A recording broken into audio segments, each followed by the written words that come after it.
Badakiola Urmaela, ikastolan ondoan daukaguna, eta aurten hasi gera aurrekin eta Urmaela baliabide didaktiko bezala erabiltzen. Aurten hasi ginen burruntziak, sorginorratzak ikastolan ikusten, umeak galdezka, zergatik daude hemen, ze bizidun arraroak, edo zer hemen ez dago errekarik, edo zergatik.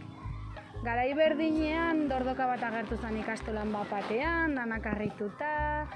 Eta orduan hasi ginen pixka bat, horre tiraka, Urmaela agian izan zitekela oso baliabide didaktiko polita, eta ikertzen ikusi genuen Arantzadik sortu zuela eskoletako Urmael sarea. Beraiek Alemanian ikusitako proiektu batetik, Alemanian aurrak ikusten zituzten Urmaeletara joaten eta orduan Urmaelaren erabilera didaktikoa egiten duten Euskal Herriko eskolen sarea da.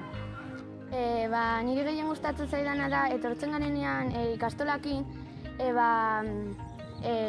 animaliak aurkitzen ditugunean, jende hasten dela, ostras, animali bat, ezaki zer, gian uandre palmatu adibidez ez dutelako inoiz ikusi, eta ikustea beraientzat delako arraroa adibidez, niretzat ere bai.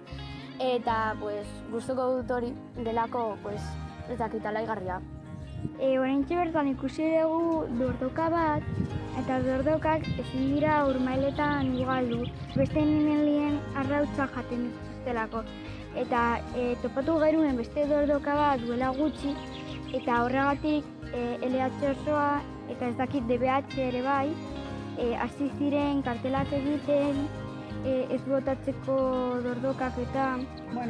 Zergatik gustatzen zaigun guri ikastolan Urmaela, eta batez ere zergatik gustatzen zaien ikaslei, ikuste duzu, Urmaela da ekosistema oso bat, oso espazio gutxian bilduta.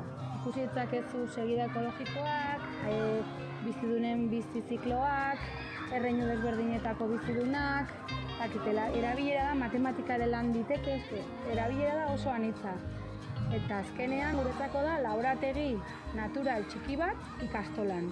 Bestetik gaina garrantzitsua da Urmaela, gaur egun bizigera oso azkar dana nahi dugu orain, eta ikasletan ere gainera orain COVID-aren kontuarekin berehala ikusten dugu dena orain nahi dut eta horrela, eta honera etortzen garenean, ikasi behar da, naturak beste ritmo batzuk dituela, lasaiago, ikasi behar da ere behatzen, lasai egoten, ritmoak respetatzen, eta ikasleentzako iruditzen zaigu hori oso aberasgarria dela, osagarri moduan.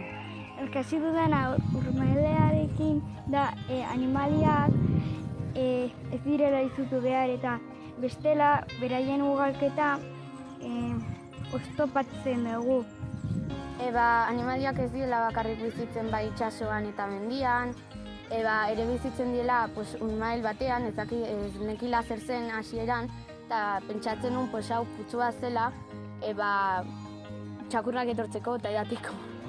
Etorkizunera begira, gure helburua da inguru hau dinamizatzea, ahalik eta aberatsen egitea eta ikaslei natura maitatzen erakustea.